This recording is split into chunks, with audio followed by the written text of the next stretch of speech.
Hey loser, we're back for 3.2. It's giving midterms, it's giving matric exams. Give me an opsomming of 3.1. Let's see, are you awake? It's past 7 on a Sunday morning. I should be asleep. And I'm so sorry. I'm a morning person, you're a night person, but you're doing this for us. It's for me. And these damn birds, oh my gosh, I didn't even know we had birds. Like, I heard a hadida today. What? A hadid. What the heck is a hadid? Hadid. Oh, it's that thing. It's the same WhatsApp group. It's a hadida, Christy. It's a had. Say it again.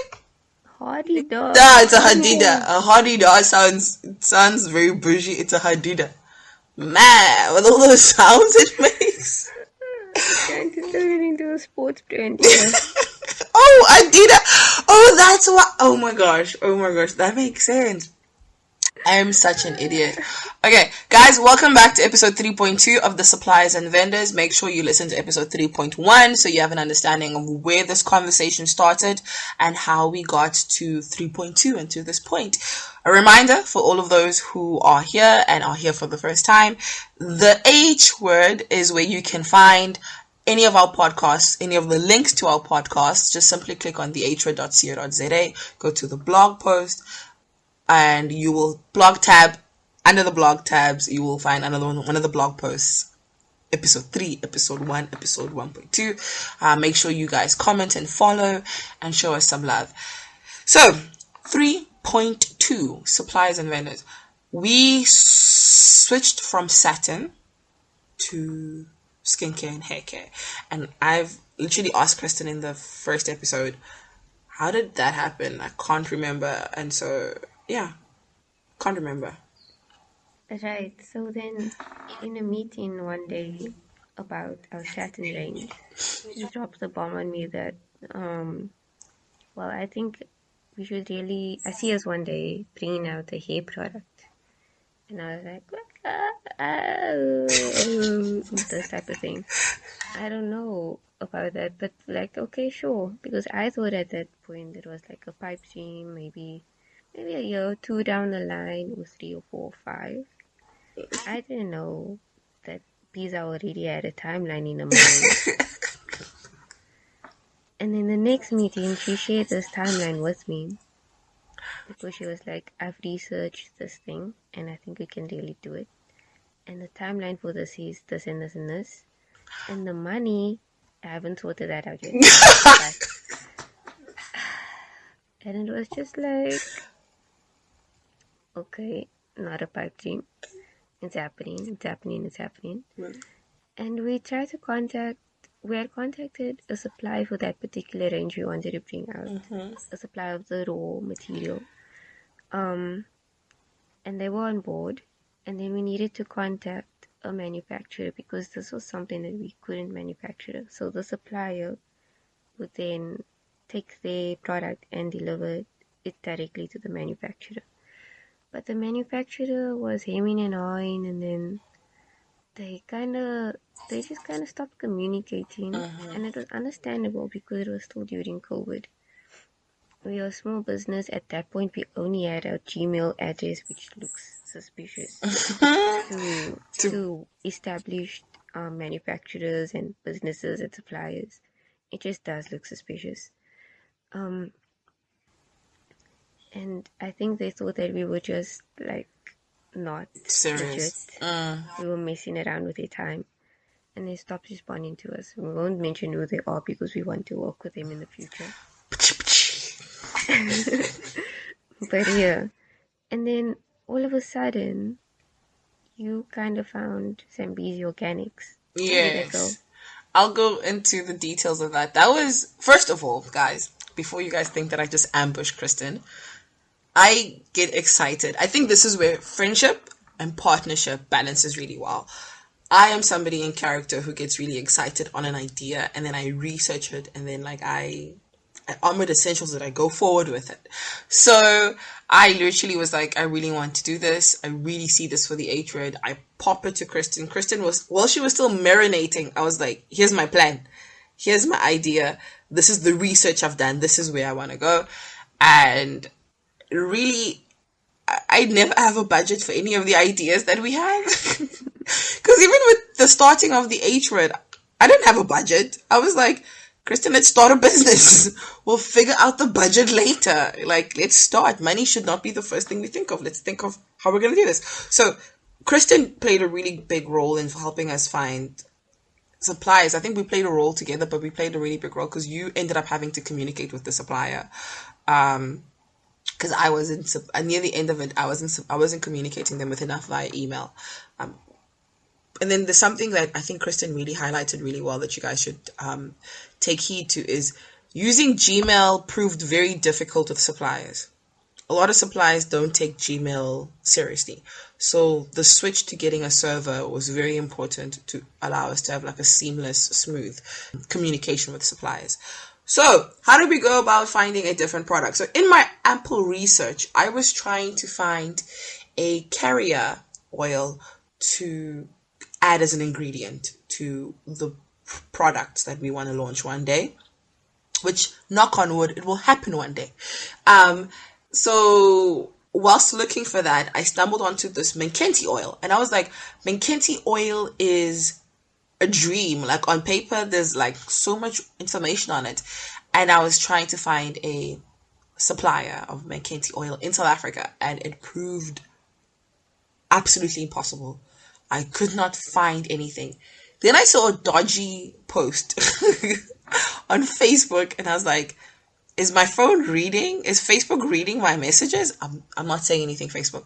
But then I found a dodgy post. I clicked the link to the dodgy post. It took me to a dodgy website. And at the end, they were like, here's this company called Zambezi Organics. And I was like, oh, okay. And then I went to the offices.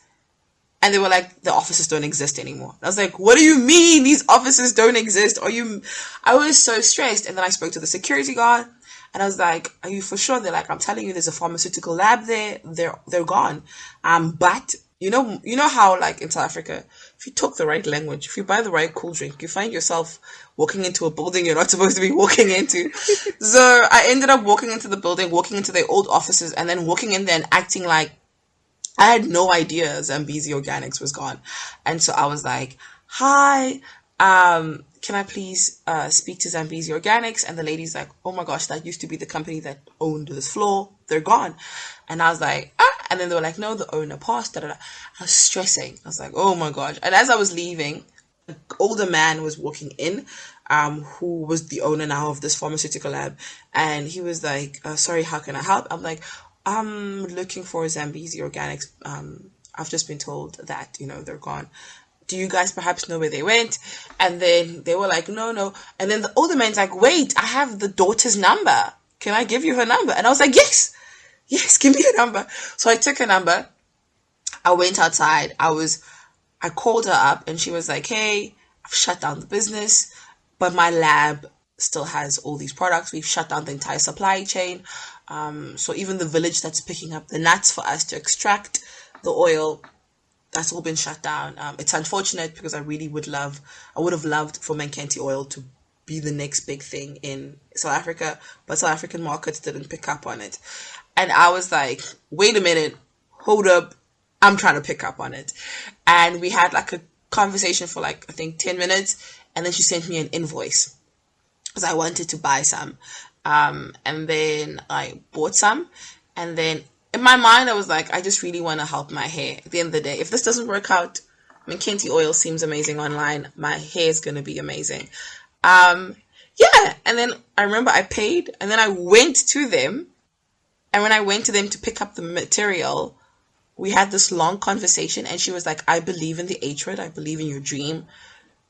If you can meet a target, boom, I'll open up the lab again. So yeah, that was the entire experience. It was fate, I believe. It was fate with our Menkenti range. Okay, so that's what happened with our Menkenti range. Yes.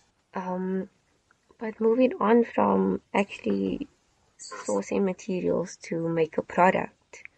We also had to think about other things like packaging. And what else was there? There was packaging, there was branding as well. Yes. That on its own was a mission, finding a supplier. Yes. But these are all things that we found out along the way. Like we actually had products and then we were like, how are we gonna package that for the customer? Which was maybe not the way to go about it. So definitely think about that. But for packaging, we went with Plastilon. It's a place up here. And it was cheaper. At the time, it was cheaper for us to go with them because they are really cheap versus a different place like Medipack, for example. And this is important that you'll find that there are suppliers or vendors in a specific um, Niche. niche, yes, that has the monopoly over that thing that you're looking for. And because of that, they inflate their prices. So I think it's really worth it to look for other places that are maybe less well known or smaller. You do run the risk, of course, of getting a product that you don't like, that doesn't meet the standards you want, that's not up to quality or anything like that. But it is what it is. You have to look around. You have to, you know, Remember the stickers? yes, the stickers. Oh my god. So guys, money will be felt, especially with online supplies. You will feel especially with, I think, branding and packaging. We did lose a bit of money with trying out different suppliers and then eventually finding the suppliers that we chose. Yes. I think for some of our stickers, we went with a small business, so our envelopes and our stickers.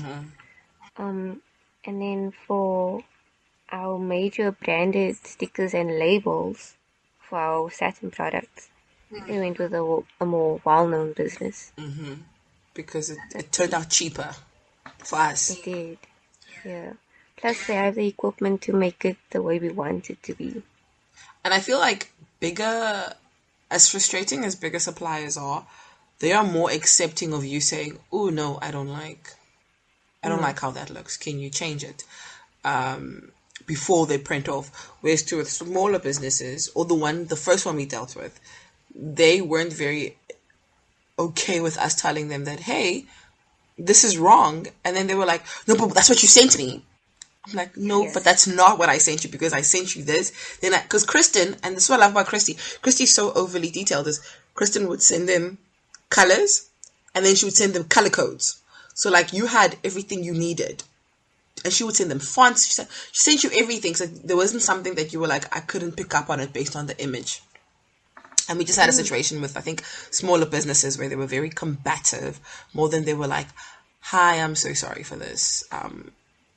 Let's move on. Because I think what shocked me was, I even gave you extra. I was like, Yes, I was like, that's extra of the wrong thing, okay?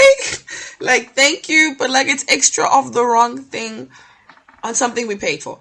But like over time, I've watched that small business grow on social media, and they're doing pretty well. So I'm assuming they've kind of like gotten over that hump that it was us.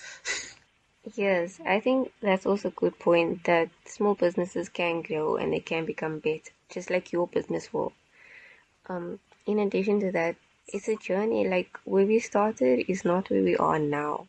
And if I look back and I'm like, I know we kind of package our products. It was a little bit. It looks suspicious. It wasn't great. But we grew. So and we grew exponentially. Yes, I think. and I think But mm, you need to just repeat that so they hear you clearly. It was a process. it was a process. And going back to the stickers, I want to say also, be careful of the communication with your supplier. Everything should be in black and white. And always be polite so that they never ever use it against you. If you need to scold them for something, just do it. Do it and make sure that the reason that you're scolding them is written out explicitly in that email that you send. Yeah. Don't ever mess yourself over with not having things in black and white. Ooh, I think you guys need to just rewind this podcast and listen to Kristen again because she's highlighting such an important aspect. Also, back to friendship versus partnership, guys. Kristen did a good job in terms of us. We played good cop, bad cop, depending on the situation, because not all suppliers are great. With one instance, with a particular design, the supplier did things for us. They didn't consult us. They didn't talk to us. They were like, "Oh, you've paid. Here's the thing," and we were like, "Wait a minute." So I was like, "Kristen, I'm gonna step in as bad cop, and then like you'll be the person who sue these things over." And I was like, "Sir, you cannot just tell us that this is what we want. I'm expecting that once we've paid for a particular item, you're supposed to have a meeting with us, sit down, understand what we want, then produce. But you produced and you skipped that entire process. We're not going to pay more because you took a decision without discussing it with us." And so I think definitely that helped with our friendship because we were able to have that partnership. Sorry, we were able to have that conversation. And then Kristen ended up being the good cop because then Kristen's, after myself and this person didn't agree, Kristen slid right in and she was the good cop again, and it works. But suppliers, everything must be in black and white. They'll laugh. Some of them will laugh, especially smaller companies, because you might want to sign an agreement. You might have a standard agreement. Kristen, I don't know if you're going to be as nice and as gracious as to attach a document sample of one of the agreements that we had with suppliers, just so you guys have an idea of what we did. But yes, black and white. Kristen just highlights something so important with suppliers. Put everything in black and white. Yes, an agreement. Some small businesses won't want to sign an agreement with you, and that's fine. It's just because they are small, they don't want to get into something, they're trying to avoid a lawsuit or whatever. But for those that you can sign an agreement with, especially when it's work like commissioned work, like designing or anything like that, do sign a contract. We also want to say that a small business, we're not trying to bash small businesses, we are one ourselves. We are just saying that there are predatory practices across the board, small to big. You have the bigger businesses inflating their prices, and you've got the smaller businesses like kind of figuring themselves out and just trying to put a product out there. So definitely you have to shop around, and it does cost money. And sometimes you'll hit on one that's like great from the beginning. Just go with it. And sometimes you'll hit on one that's terrible, but you don't have another choice. So you'll just have to figure things out. You literally have, well, we have to keep this podcast clean and not explicit. we know what we mean. You know exactly what Kristen means. Yes. Is there anything else? No, I think it's just I think any more details would be kind of dependent on the specific type of business. So I think we've kind of given them a really nice rundown. Just a reminder, check out episode 1, guys, episode 3.1, to understand how we got to this discussion. It is a progression. Alright, so go to our website and you'll find all the documents there that you need. In terms of suppliers and vendors, please DM us on social media or comment, and then we'll put their details down for you. But you will notice that we will have heard that we did mention some. We also follow a lot of our suppliers and vendors on social media. I think we're going to wrap it up now. Yes, we are, guys. Thank you so much for listening to us. Make sure you're back next week with a new episode. Yep, next week. That's it. Bye.